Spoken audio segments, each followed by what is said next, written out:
Hi, welcome to Kyocera AVX Components Bangkok. Please take highway number 2, Mitrapap Road, heading towards the Nakhon Ratchasima industrial area to visit our plant. All visitors should wear appropriate clothing and must not wear tank tops, shorts, or sandals. Once you've arrived, please park your vehicle in the provided spot. Please exchange an ID card for the visitor access pass and provide your basic information to the officer, including your name, company name, the number of visitors, and the name of the KAVX coordinator. Then, the visitor may proceed to park their car at the designated spot and walk towards the briefing area in the security room for the safety briefing and safety quiz. After that, please take the provided route to the main building. Once entering the main lobby, visitors may provide their visiting purpose and the KAVX coordinator's name to the officer at the reception. And please wait for your KAVX coordinators at the lobby. In the case of a contractor or transportation driver, please proceed to contact the officer at the back gate. To promote and cultivate safety awareness, please strictly follow the existing rules. Visitors must wear appropriate clothing as shown and must wear the visitor pass at all times. Illegal drugs, alcohol, and weapons are prohibited. Smoking is only allowed in 2 designated areas, behind the cafeteria and the warehouse. Do not quarrel, sleep, or gamble in the area. Do not leave the area with any company property without permission. Entry to any of the areas requires the presence of a KAVX coordinator or officer.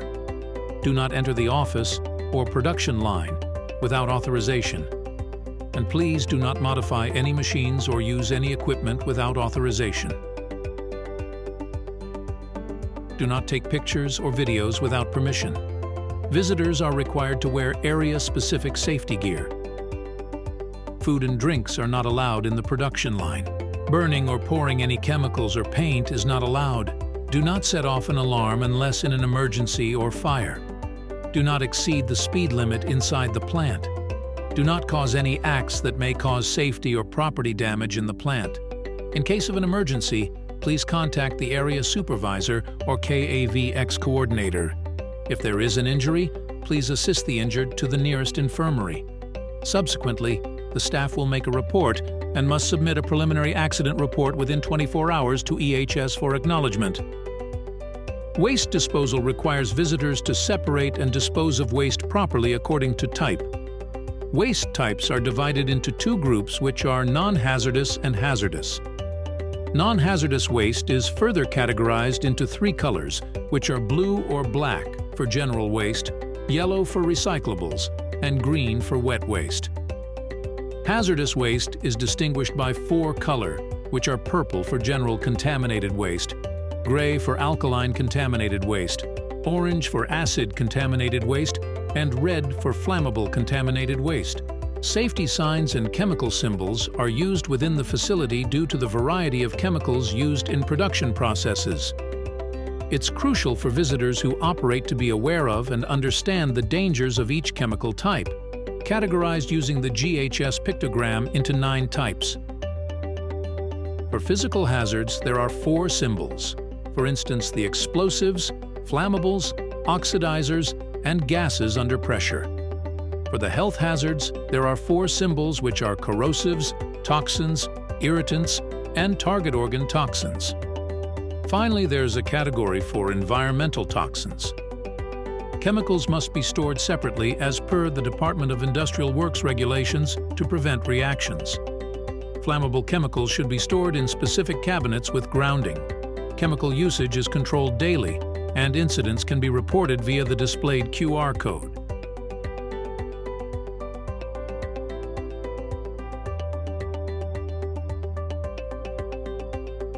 A work permit is required for work involving heat, sparks, or work at heights and in confined spaces. This process includes confirmation by EHS, the job owner, and a company representative. Only trained personnel may perform these tasks, and regular reviews of work permits are necessary. For hot work and other spark-producing tasks, such as welding, cutting, soldering, and drilling, a work permit is required and must be displayed at the job site for inspection. Permits are valid for 8 hours. Ensure at least 2 fire extinguishers, suitable for the fuel type, and with a minimum fire extinguishing capability of 6 A20B are available on site. Any extinguishers older than 5 years must be pressure tested, and the results must be provided to EHS. Electrical equipment and machinery must be inspected for readiness before use, and grounding cables installed. Adequate ventilation must be ensured in the area, with barriers set up and fire blankets prepared to prevent spark spread. If flammable substances or fuels that can ignite are present within 10 meters, they must be moved, and hot work should not be performed simultaneously with painting tasks. A 1-hour fire watch is required during hot work, followed by a 3-hour fire watch after the work is completed. When work generates heat on or in equipment or a closed air system, it's mandatory to use an LEL meter and all additional safety actions specified in the work permit. For high-altitude work, visitors who operate must be physically fit and without health issues, and any abnormal symptoms or illness must be reported to the supervisor in the area immediately. The condition of equipment used at heights, such as ladders and scaffolding, must be inspected. In the case of ladder use, someone must hold it, and the top 2 rungs should not be stepped on. Personal protective equipment, PPE, must be worn, including safety helmets, safety shoes, and safety belts. For work on scaffolding exceeding 1.8 meters in height, mandatory guardrails and certification by an engineer are required to ensure worker safety. Never use scaffolding during storms, rain, strong winds, or in areas deemed unsafe. For night work, ensure adequate lighting equipment is installed. If scaffolding is relocated, it must be inspected for safety before use. Once work is complete, clearly mark the scaffolding with a "Not in Use" sign. Scaffold inspections should use a color-coded system: red for prohibited use, yellow for installation in progress, and green for ready to use. For work in confined spaces, visitors who operate must complete specialized training and obtain a valid permit with a medical certificate not older than 1 month.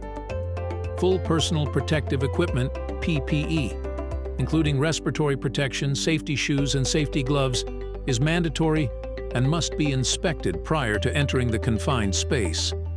The confined spaces operation defines 4 roles: permit issuer, safety attendant, supervisor, and operator.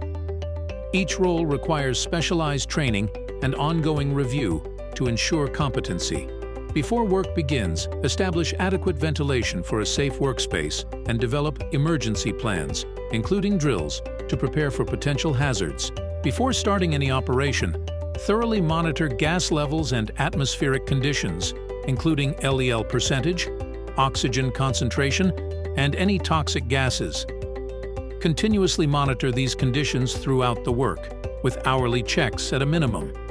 If unsafe levels are detected at any point, immediately halt operations and take corrective action. Ensure rescue equipment, including tripods and air supply systems, is readily available on site in case of an emergency. In the factory, pay close attention to the alarm system. If you hear a short alarm, immediately stop all operations, shut down machinery, and cut off power sources. Prepare for potential evacuation. If you hear a continuous alarm, evacuate the building immediately and proceed to the designated assembly point. In case of emergencies, the company has 3 assembly points. Assembly Point 1 is located near the sports field. Assembly Point 2 is behind the warehouse, and Assembly Point 3 is in front of the factory near the motorcycle parking area. Kyocera AVX Components Bangkok expresses gratitude for participation in the safety briefing. It is highly hoped that all regulations and guidelines will be strictly followed for everyone's safety. After watching this video, please take the quiz according to the QR code that appears in the video or in the training room area. Thank you.